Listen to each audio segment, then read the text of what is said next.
तो चलिए बच्चों, नेक्स्ट टॉपिक जो हम देखने वाले हैं वो है velocity required by body to project h height from earth surface. यदि किसी बॉडी को आप अर्थ सरफेस से यदि h हाइट पर प्रोजेक्ट करना चाहते हैं तो कितनी वेलोसिटी रिक्वायर्ड होगी ये हमको कैलकुलेट करना है।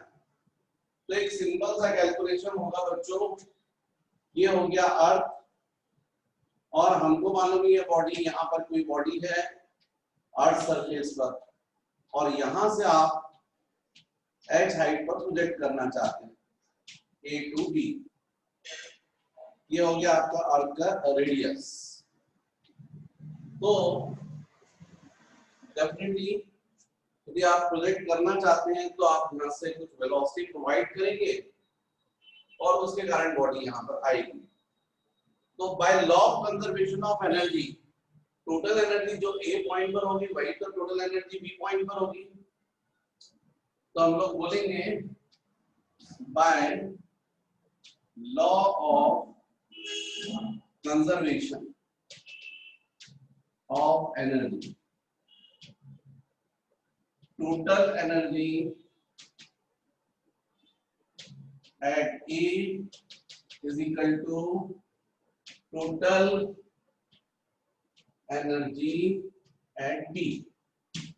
देखो इससे तो ड्राइव हो जाएगा, पर यदि आप चाहें तो और फास्ट ड्राइव कर सकते हैं क्योंकि आप चेंज इन पोटेंशियल एनर्जी देख चुके हो। तो जब यहां से आप थ्रो करोगे तो आप क्या दोगे, काइनेटिक एनर्जी। वो काइनेटिक एनर्जी किसमें कन्वर्ट होगी, पोटेंशियल एनर्जी में। तो एक डायरेक्ट आप कॉन्सेप्ट लगा सकते थे, kinetic energy of a body at A is equal to change in potential energy from A to B।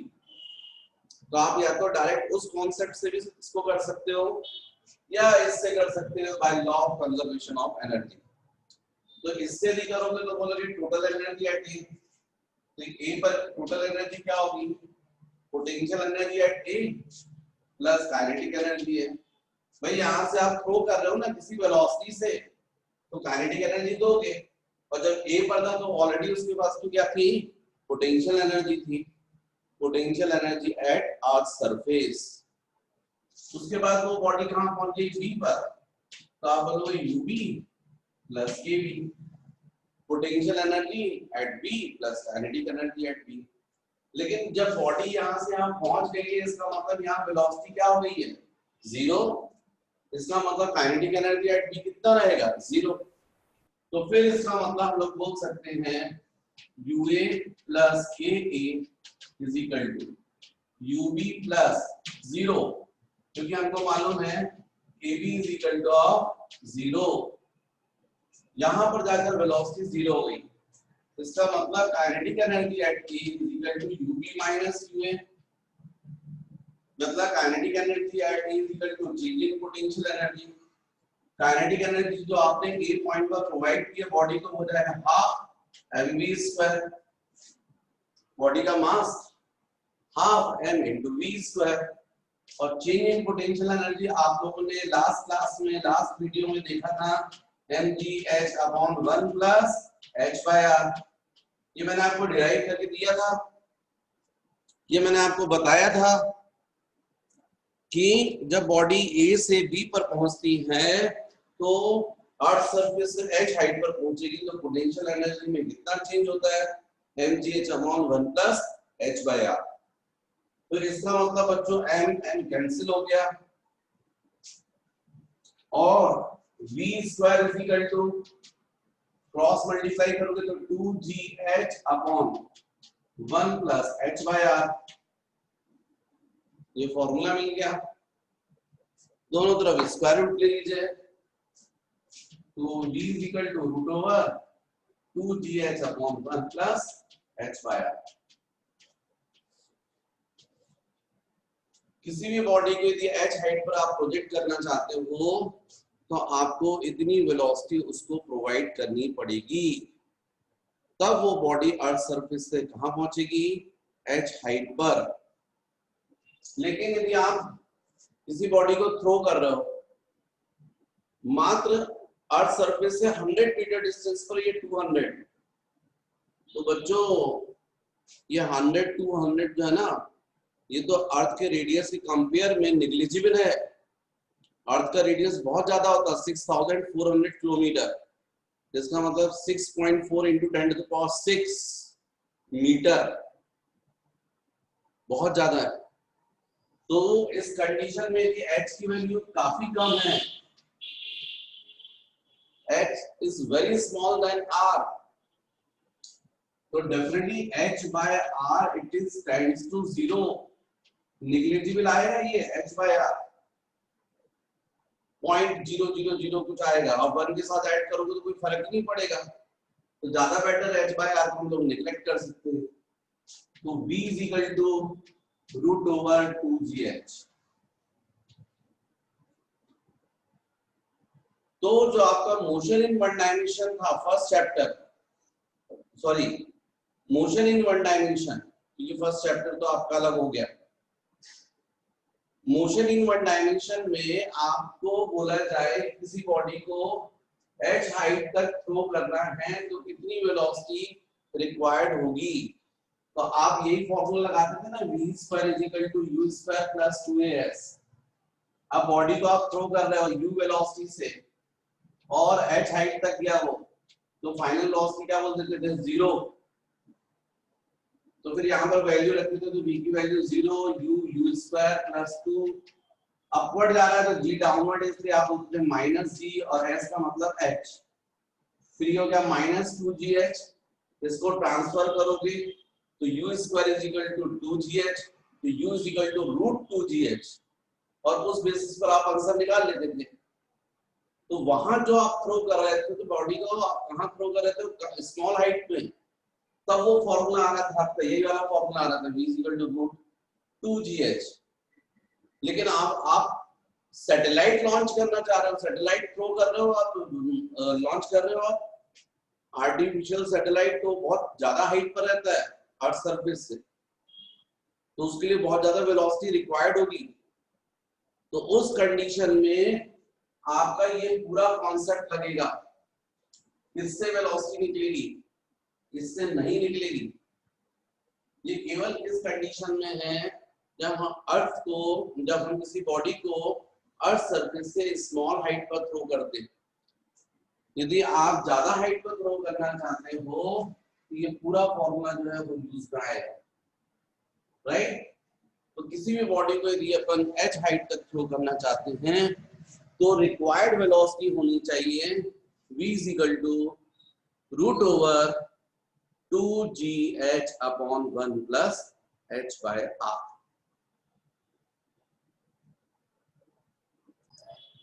Next बच्चों एस्केप वेलोसिटी, नेक्स्ट हेडिंग है आपकी escape velocity.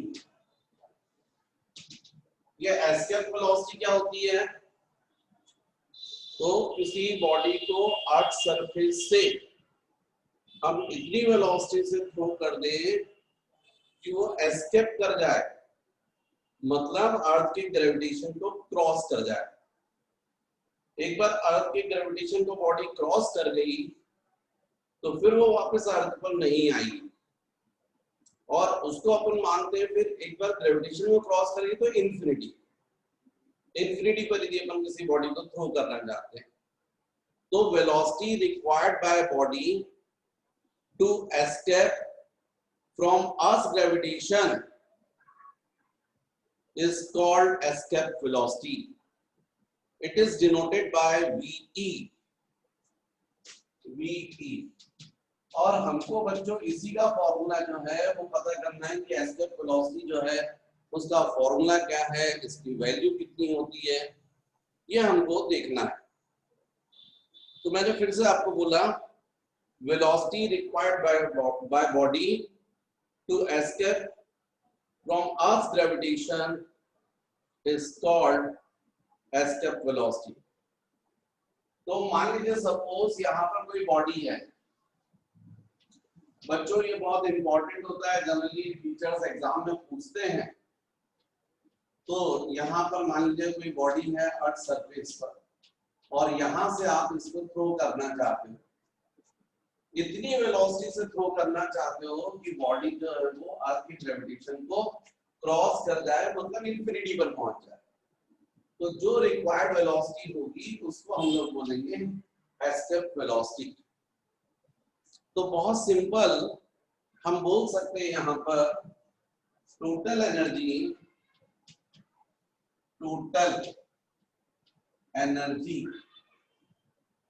Eight A is equal to total energy at infinity। A का मतलब eight earth surface. तो earth surface पर आपको मालूम है पोटेंशियल एनर्जी हो जाएगी और काइनेटिक एनर्जी। इंफिनिटी पर अपन potential energy plus kinetic energy. अब मैंने बहुत बताया था आपको यहाँ पर अर्थ सरफेस पर पोटेंशियल एनर्जी क्या होती है, माइनस GMM अपॉन R, ये देखा था अपन। और kinetic energy half m into v square. अब हम वेलोसिटी को v लिख सकते हैं क्योंकि बॉडी क्या हो रही है, एस्केप कर रही है। अर्थ सरफेस से कहां पहुंच जा रही है, इंफिनिटी पर। इंफिनिटी पर पोटेंशियल एनर्जी कितनी होती है बच्चों, 0। ये पूरा मैंने क्लियर किया आपको कॉन्सेप्ट। जिनकी क्लास जिनका तो आप लास्ट वीडियो में देखिए तो आपको ये सारी चीजें मिलेंगी। इंफिनिटी पर पोटेंशियल एनर्जी होती है 0 और बॉडी वहां पहुंच गई। अब वहां पर वेलोसिटी नहीं है तो काइनेटिक एनर्जी भी 0। इसका मतलब ये हुआ कि half m into v square is equal to GMM by R। ये स्मॉल m कैंसिल, तो v square is equal to 2GM by R। और इसलिए एस्केप वेलोसिटी का फॉर्मूला हो जाएगा v is equal to root over 2 into g into m by R।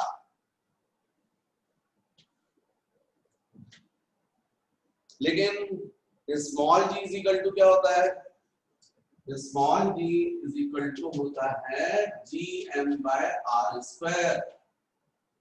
तो GM is equal to क्या होगा, G इंटू R स्क्वायर। तो यहाँ पर सब्स्टिट्यूट कर लीजिए, तो v is equal to 2 into GM की जगह जाएगा बच्चों G into R square upon R। एक R क्या हो गया, कैंसिल। तो v is equal to root over 2GR।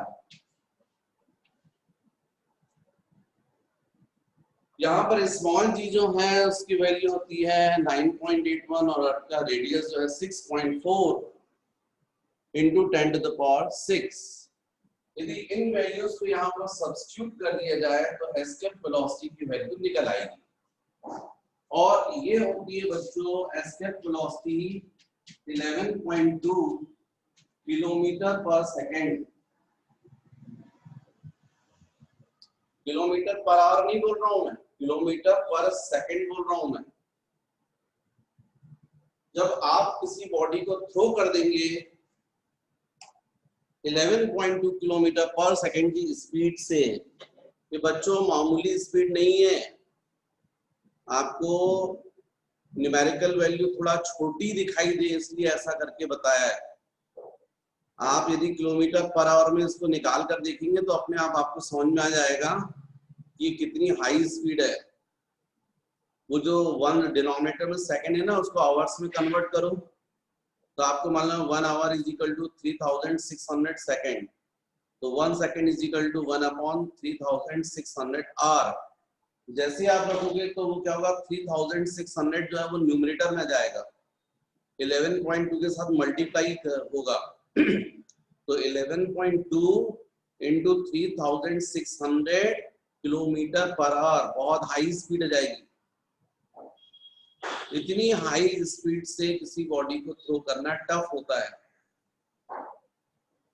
पर यदि आप उसको थ्रो कर दें तो फिर डेफिनेटली वो बॉडी जो है वो एस्केप कर जाएगी, मतलब अर्थ के ग्रेविटेशन को क्रॉस कर जाएगी और फिर वापस रिटर्न नहीं आएगी।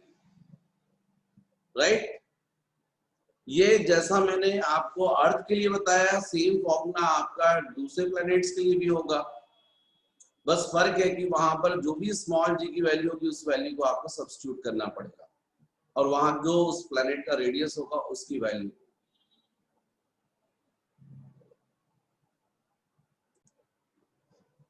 नेक्स्ट टॉपिक है बच्चों आप लोग का मोशन ऑफ सैटेलाइट।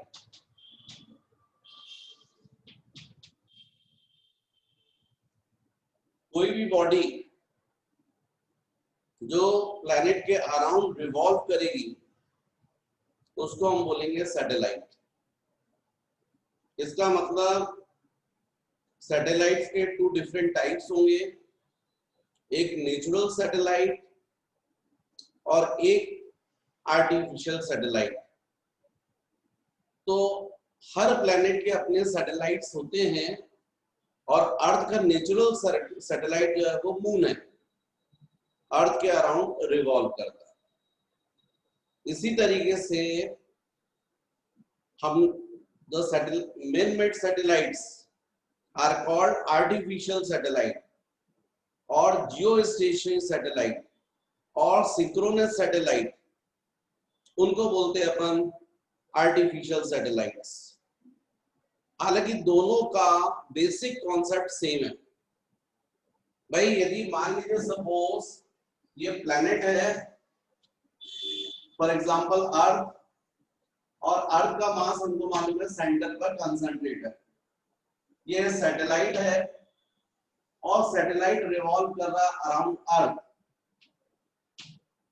तो मान लीजिए सैटेलाइट का मास है स्मॉल है, तो आपको पता है सैटेलाइट के ऊपर अर्थ क्या लगाएगी? Gravitational force. ग्रेविटेशनल फोर्स कैसा होता है? अट्रैक्टिव नेचर का होता है। मतलब अर्थ जो है सैटेलाइट को अपनी तरफ खींच लेगी, पर नहीं खींच पाती है। क्यों? क्योंकि सैटेलाइट जो है वो एक सर्कुलर पाथ पर क्या कर रहा है? रिवॉल्व कर रहा है। और जब सैटेलाइट सर्कुलर पाथ पर रिवॉल्व करेगा तो उसको क्या चाहिए? Centripetal force. सेंट्रीपिटल फोर्स हमेशा प्रोड्यूस होता है। यहां पर सेंट्रीपिटल फोर्स कौन देगा? ये ग्रेविटेशनल फोर्स। पूरा ग्रेविटेशनल फोर्स किसमें कन्वर्ट हो गया? सेंट्रीपिटल फोर्स में। और इसलिए वो सैटेलाइट जो अर्थ पर नहीं आता, बल्कि अपने ऑर्बिट पे रिवॉल्व करता रहता है। क्योंकि मैंने आपको सर्कुलर मोशन में सारी चीजें समझाई है। जब कोई बॉडी सर्कुलर पाथ पर रिवॉल्व करती है तो उसको रिक्वायर्ड होता है सेंट्रीपिटल फोर्स, और सेंट्रीपिटल फोर्स हमेशा प्रोड्यूस होता है। तो जो ग्रेविटेशनल फोर्स लग गया था वही कन्वर्ट हो गया पूरा का पूरा सेंट्रीपिटल फोर्स में। तो फिर कुछ जब ग्रेविटेशनल फोर्स बचा ही नहीं तो क्यों अट्रैक्ट करेगा? नहीं जाएगा। ये बाकायदा सैटेलाइट रिवॉल्व करता रहेगा अराउंड सन। अब सेंट्रीपिटल फोर्स किस पर लगता है? रिवॉल्विंग बॉडी पर। यहाँ रिवॉल्विंग बॉडी कौन है? सैटेलाइट है। इसलिए हम बोलेंगे यहाँ पर mv²/r। ये आपको पता है सेंट्रीपिटल फोर्स का फॉर्मूला mv²/r। ग्रेविटेशनल फोर्स इसका फॉर्मूला बोलो g into capital M into small m upon r²। ये r क्या है? सैटेलाइट का अर्थ के सेंटर से डिस्टेंस, सेंटर से। तो फिर इसका मतलब ये कैंसिल हो गया, ये m कैंसिल हो गया, ये हो जाएगा v² = gm/r। ये जो वेलोसिटी हम लोग बोल रहे हैं एक्चुअली में, ये स्पीड जो बोल रहे हैं सैटेलाइट की वो ऑर्बिट में है, इसको बोलते हैं ऑर्बिटल स्पीड, और इसको हम लोग vo से डिनोट करते हैं। तो vo, तो vo = √gm/r। तो ये होता है बच्चों ऑर्बिटल स्पीड का फॉर्मूला। लेकिन आपको पता है यहाँ सेंटर से जो डिस्टेंस में बता रहा हूँ ये स्मॉल r, पर एक्चुअल में अर्थ का रेडियस हम लोग को पता है क्या होता है, कैपिटल आर, और अर्थ सरफेस से सैटेलाइट कितने डिस्टेंस पर है, h। इसका मतलब स्मॉल आर किसके equal, capital R plus h। इसका अपन करते आ रहे हैं, तो इसका मतलब orbital speed vo is equal to हो जाएगा root over gm upon r plus h। ऐसा लिख सकते हैं ऑर्बिटल स्पीड के लिए फॉर्मूला h के फॉर्म में। What is capital R? Radius of earth. What is h? Distance of satellite from earth surface. लेकिन यदि सैटेलाइट जो है यदि अर्थ के क्लोज है, क्योंकि यहां पर बच्चों हम लोग vo is equal to root over gm r को कॉमन निकाल सकते, तो 1 प्लस h बाय r। इस r को हमने कॉमन निकाल दिया तो 1 प्लस h बाय r। और यदि क्लोज की बात करें मतलब h बहुत स्मॉल है r के कंपेयर में, अर्थ के क्लोज रिवॉल्व कर रहा है, मतलब उसकी जो हाइट है अर्थ सरफेस से वो जैसे 300 किलोमीटर 400 किलोमीटर डिस्टेंस पर है, तो अर्थ का रेडियस तो बहुत ज्यादा है ना 6400, तो h बाय r बहुत स्मॉल आएगा, पॉइंट्स के फॉर्म में जाएगा 0.001। अब 1.001 मतलब 1 ही होता है और क्या, तो इग्नोर कर दो इसको h by r, h by r is times to 0। तो क्या बचा ऑर्बिटल स्पीड के लिए root over gm by r। अब स्मॉल g क्या होता है, gm बाय r स्क्वायर। भाई हमको पता है small g is equal to gm by r square, तो orbital speed is equal to root over gm की जगह पर लिख सकते हैं g into r स्क्वायर, तो g into r square upon r, एक r कैंसिल, तो orbital speed is equal to root over gr। ये सब फॉर्मूले बच्चों यूज होते हैं, इसलिए आपको याद करने पड़ेंगे, और इसलिए बेटर ये वाला फॉर्मूला याद कर लो, root over gm by small r। Small r मतलब r प्लस h, ये भी आ जाएगा, और यदि r को कॉमन निकाल लोगे तो 1 प्लस h बाय r, और h बाय r को नेग्लेक्ट करोगे तो ये आ जाएगा, और इसका मतलब ये हो जाएगा फिर gm की जगह gr स्क्वायर, तो एक r कैंसिल। ये हो गया बच्चों ऑर्बिटल स्पीड, इतनी स्पीड से सैटेलाइट रिवॉल्व करते अराउंड अर्थ। अब जब ये रिवॉल्व कर रहे हैं तो इनको टाइम भी लगता होगा, 1 रिवॉल्यूशन में कुछ टाइम लगता होगा, जितना टाइम लगता होगा उसको हम बोलते हैं time period of satellite. Time taken to complete 1 revolution of satellite is called time period. तो टाइम पीरियड अपन कैसे निकालेंगे, ये तो ऑर्बिटल स्पीड आ गई है, अब अपन टाइम पीरियड निकालना चाहते हैं, टाइम पीरियड ऑफ सैटेलाइट। तो आपको पता है orbital speed is equal to distance upon time. भाई स्पीड का तो हमेशा का फॉर्मूला है डिस्टेंस अपॉन टाइम, और सैटेलाइट यदि पूरा 1 रिवॉल्यूशन करेगा तो कितना डिस्टेंस लेगा, equal to 2 pi r, circumference होगी ना 2 पाई r, और टाइम कितना लगेगा, equal to time period. 1 revolution में जो टाइम लगेगा टाइम पीरियड। तो vo का फॉर्मूला क्या है हमको पता है, ये निकाला हमने, root over gm by r। Orbital speed का फॉर्मूला हमने निकाला है root over gm by r। Right hand side पर क्या है 2 pi r upon t, squaring कर दो बच्चों, gm बाय r यहाँ पर 4 pi square R square upon T square, cross multiply कर दो, T square is equal to 4 pi square R cube by ji M, एक बार फिर स्क्वायर रूट ले लो, t is equal to 2 pi into root over r cube by G M,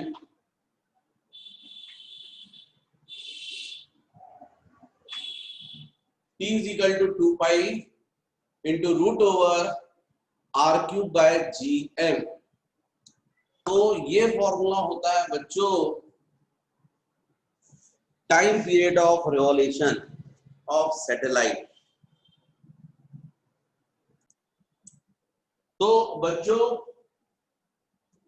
next मुझे आपको थोड़ा बताना है आर्टिफिशियल सैटेलाइट्स के बारे में। आर्टिफिशियल सैटेलाइट्स और जियो स्टेशनरी सैटेलाइट्स। आर्टिफिशियल सैटेलाइट्स को अपन जियो स्टेशनरी सैटेलाइट्स भी बोलते हैं, सिंक्रोनस सैटेलाइट्स भी बोलते हैं। तो the man-made satellites are called artificial satellites और geostationary satellites। अब इनको geostationary क्यों बोलते हैं? इसलिए बोलते हैं, अच्छा जैसे मान लो सपोज आप ट्रेन में बैठे हैं और आपके साथ में आपके पेरेंट्स भी ट्रेन में जा रहे हैं, और मेरा क्वेश्चन है कि आपके पेरेंट्स की आपके रिस्पेक्ट में स्पीड कितनी है, तो नो डाउट आप बोलोगे 0। जिस स्टेशन से आप बैठे हैं और फिर 1 आवर आफ्टर ही बात करेंगे तो पेरेंट्स भी साइड में, मतलब दोनों की पोजीशन में कोई चेंज नहीं है।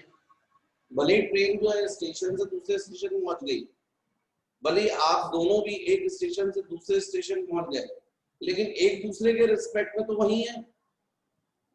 इसलिए आपके पेरेंट्स की आपके रिलेटिव स्पीड 0 मानी जाएगी। ऐसा ही जियो स्टेशनरी सैटेलाइट का भी होता है। अर्थ के रिस्पेक्ट जियो, अर्थ के रिस्पेक्ट पे उसकी जो स्पीड है वो 0 होती है। क्या होता है, अर्थ अपनी एक्सिस के अबाउट बच्चों रोटेट कर रही है और साथ ही साथ सन के अराउंड रिवॉल्व भी कर रही है, तो उसका time period of revolution 1 year है, 365 डेज। लेकिन अपनी एक्सिस के अबाउट जो उसका रोटेशन है, टाइम पीरियड ऑफ रोटेशन, वो 24 आवर्स है। और जो उसका सैटेलाइट, जैसे हमारे इंडिया का सैटेलाइट है, तो वो इंडिया की जो एक्चुअली में पोजीशन है, अर्थ है, उसके रिस्पेक्ट में स्टेशनरी है। मतलब यदि अर्थ जो है, यदि मान लीजिए सपोज ऐसे रोटेट होकर यहाँ आ गई, ऐसे रोटेट हो रही है, ये इंडिया की पोजीशन है सपोज, और इंडिया का सैटेलाइट यहाँ पर है, तो जब ये इंडिया की पोजीशन होगी तो सैटेलाइट भी यहाँ होगा, ताकि इंडिया में जो ट्रांसमीटर लगे हैं उससे सिग्नल कहाँ तक जाए, सैटेलाइट के रिसीवर तक, और वहां से रिफ्लेक्ट होकर जहां पहुंचना वहां पहुंचे। तो हमेशा एक ही पोजीशन में ट्रांसमीटर को आपने एक बार सेट कर दिया तो उसके सिग्नल जाने चाहिए एक फिक्स डायरेक्शन में। यदि सैटेलाइट आगे पीछे होगा तो फिर सिग्नल्स तो स्पेस में चले जाएंगे। तो इसका मतलब ये होता है कि जो सैटेलाइट्स होते हैं ऊपर, वो अर्थ के रिस्पेक्ट में उनकी स्पीड 0 है। ये तभी पॉसिबल है जब अर्थ का टाइम पीरियड ऑफ रोटेशन जितना होगा उतना ही जियो स्टेशनरी सैटेलाइट का हो। इसका मतलब यह हुआ कि जो जियो स्टेशनरी सैटेलाइट से उनका time period of revolution 24 hours होता है। यदि हम ये अर्थ बोल रहे हैं तो अर्थ की ये एक्सिस हो गई है, ये मान लीजिए इंडिया की पोजीशन है, उसका सैटेलाइट यहाँ पर है, थोड़ी देर बाद इंडिया की यहाँ पर पहुंच रही है, तो उसका सैटेलाइट यहाँ होना चाहिए, हमेशा उसके सामने। ऐसा नहीं हो कि पता चला इंडिया आगे चलेगी, सैटेलाइट पीछे छूट गया, थोड़ी देर बाद पता चला इंडिया की पोजीशन यहाँ से यहाँ पहुंच गई और उसका सैटेलाइट यहाँ रह गया, तो पता चला दूसरी कंट्री यूज कर रही है। जब यहाँ इंडिया है तो उसका सैटेलाइट यहाँ होना चाहिए, जब इंडिया यहाँ पर है तो उसका सैटेलाइट यहाँ पर, जब यहाँ पर हो तो उसका सैटेलाइट, और जब इंडिया पूरा अर्थ पूरा वन रोटेशन होगा तो इंडिया का पूरा ये पोजीशन चेंज होगी तो सैटेलाइट भी यहाँ पहुंच जाएगा। तो इसका मतलब हमेशा सैटेलाइट जो होगा वो अर्थ के रिस्पेक्ट में कैसा रहता है, स्टेशनरी। वो तभी होगा जब उसका टाइम पीरियड ऑफ रिवॉल्यूशन उतना ही हो जितना अर्थ का टाइम पीरियड ऑफ रोटेशन। तो इतने डिस्कशन में आपको ये बात समझ में आ गई है कि जो जियो स्टेशनरी सैटेलाइट होते हैं उनका time period of rotation sorry time period of revolution 24 hours होता है, 24 आवर्स। तो ये टाइम पीरियड 24 आवर्स अपन कैसे सेट करते हैं उसका, तो इसके लिए क्या किया जाता है कि सैटेलाइट को एक पर्टिकुलर डिस्टेंस पर भेजा जाता है। जब हम सैटेलाइट को लॉन्च करते हैं तो उस वक्त उसमें जो फ्यूल रहता है वो इतना रहता है कि वो एक पर्टिकुलर ऑर्बिट तक उसको पहुंचा देता है, एक पर्टिकुलर हाइट तक। जब उतने डिस्टेंस पर पहुंच जाता है तो ऑटोमेटिक वहां पर उसको टाइम पीरियड ऑफ रिवॉल्यूशन उसका कितना हो जाता है, 24 आवर्स। कौन सा ऑर्बिट होगा वो जो भी ऑर्बिट है उसको बोलते हैं पार्किंग ऑर्बिट, क्योंकि वहां जो सैटेलाइट है पार्क किया हुआ है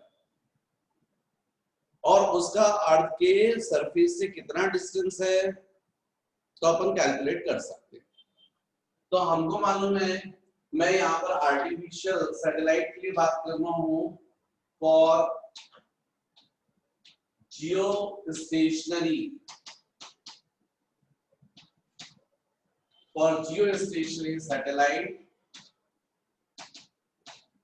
time period of revolution 24 hours means t is equal to 24 into 1 hour 3600 second ये होता है।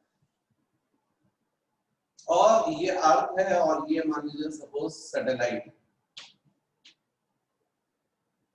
अर्थ के सरफेस से h हाइट पर और अर्थ का रेडियस r, मतलब सेंटर से डिस्टेंस बोलेंगे हम स्मॉल r। तो फॉर्मूला तो हमारा वही लगे, कॉन्सेप्ट तो वही लग रहा है। तो हम क्या बोलेंगे, t is equal to 2 pi into root over r³ by gm। मतलब बच्चों t square is equal to 4 pi square into r³ by gm। इसका मतलब t square into g into m upon 4 pi square is equal to r³। इसका मतलब t square into gm upon 4 pi square power 1/3 is equal to small, मतलब small r is equal to t square into g into m upon 4 pi square to the power 1/3। अर्थ के centre से इतने distance पर parking orbit है, अर्थ के centre से। यहां पर अपन t की वैल्यू रख दे 24 आवर्स, मतलब 24 into 3600 second, capital D 6.67 into 10 to the power minus 11, mass of earth 6 into 10 to the power 24 kg। ये सब मैं बता चुका हूं आपको। इन सब वैल्यूज को यहां पर रखकर सॉल्व कर लीजिए, स्मॉल r की वैल्यू आ जाएगी, स्मॉल r की वैल्यू आ जाएगी। ये आती है बच्चों लगभग 42.2 into 10 to the power 3 kilometre. Earth के सेंटर से इतना डिस्टेंस, इतने डिस्टेंस पर पार्किंग ऑर्बिट है सेंटर से। मतलब यदि इसी को आप मीटर में बोले तो small r is equal to 42.2 into 10 to the power 6 metres, इतने डिस्टेंस। तो अर्थ सरफेस से कितना, तो आपको मालूम है small R capital R plus H 42.2 into 10 to the power 6 meters, मतलब h is equal to 42.2 into 10 to the power 6 minus r। आप लोगों को पता है कि अर्थ का रेडियस कितना होता है 6400 किलोमीटर, मतलब 6.4 into 10 to the power 3 kilometre, metres में 6.4 into 10 to the power 6 metre. तो यहाँ पर वैल्यू रख सकते हो आप h 42.2 into 10 to the power 6 minus कितना होता है मैंने 6.4 into 10 to the power 6 metres. इसको सॉल्व कर लेंगे बच्चों तो h की वैल्यू आ जाएगी h 10 to the power 6 तो कॉमन निकल जाएगा, और यदि आप इसको सॉल्व करेंगे तो ये आ जाएगा आपका 12 4 8 definitely 1 5 35 into 10 to the power 6 meters किया जाएगा।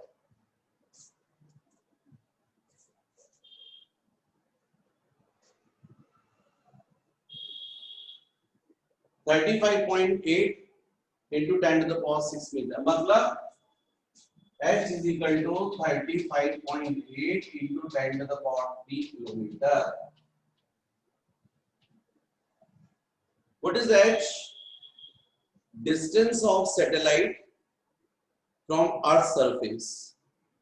Earth surface से इतने डिस्टेंस पर ये सैटेलाइट को यदि आप सेट कर देंगे पहुंच जाए, ऑटोमेटिक वो रिवॉल्व करेगा अराउंड अर्थ। फ्यूल की जरूरत नहीं पड़ेगी, वहां पर अर्थ उसके ऊपर क्या लगाएगा ग्रेविटेशनल फोर्स, वही ग्रेविटेशनल फोर्स कन्वर्ट हो जाएगा जिसमें सेंट्रीपिटल फोर्स को रिवॉल्व करता है और उसका जो टाइम पीरियड ऑफ रिवॉल्यूशन रहेगा वो उतना ही रहेगा जितना अर्थ का टाइम पीरियड ऑफ रोटेशन है। तो इस डिस्टेंस को अपन मानते हैं पार्किंग ऑर्बिट। तो ध्यान रखो बच्चों, मैंने यहाँ पर आपको बताया है जियो स्टेशनरी सैटेलाइट, इसी को अपन बोलते हैं आर्टिफिशियल सैटेलाइट, और इनका मैंने यहाँ पर आपसे डिस्कस किया है क्या पार्किंग ऑर्बिट। नेक्स्ट बच्चों लास्ट टॉपिक है Kepler's law. Kepler's law of planetary motion.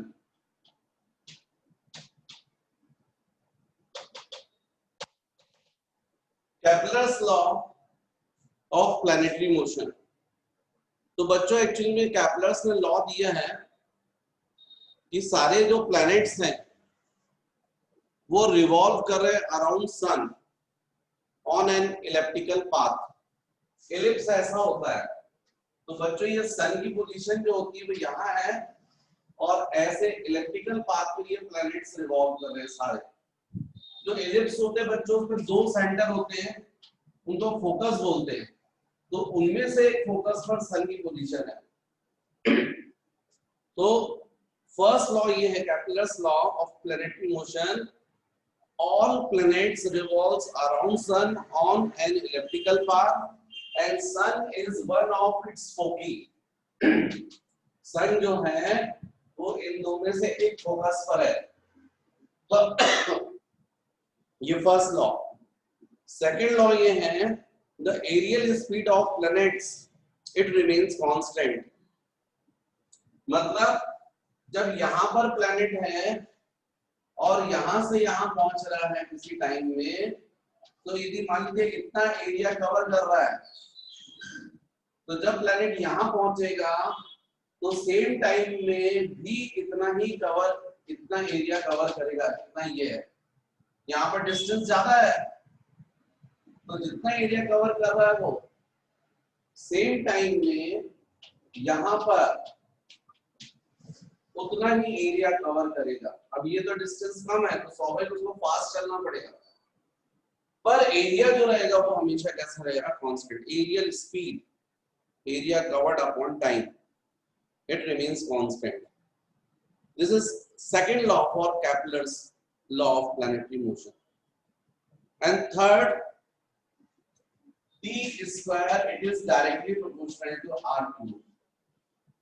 The square of time period of revolution of satellite planet, it is directly proportional to cube of its distance from sun.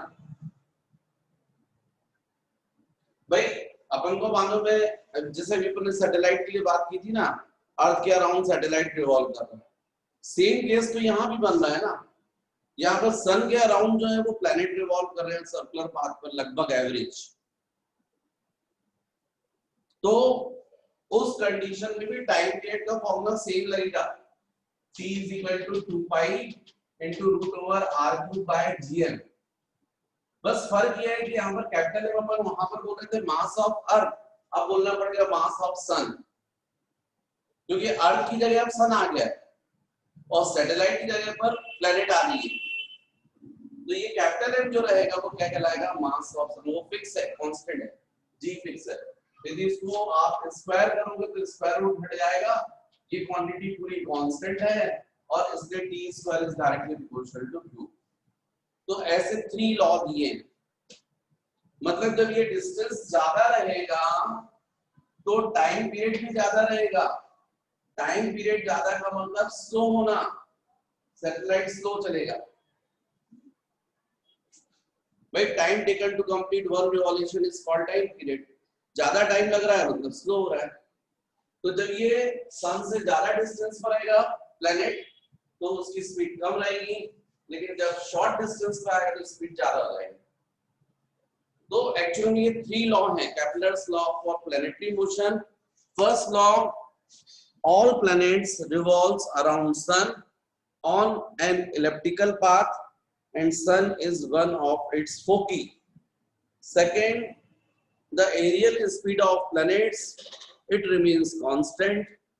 And third, the square of time period of planet, it is directly proportional to the cube of its distance from sun. तो बच्चों ये पूरा complete आपका gravitation. अब next video में अपन करेंगे इसके numericals. Okay.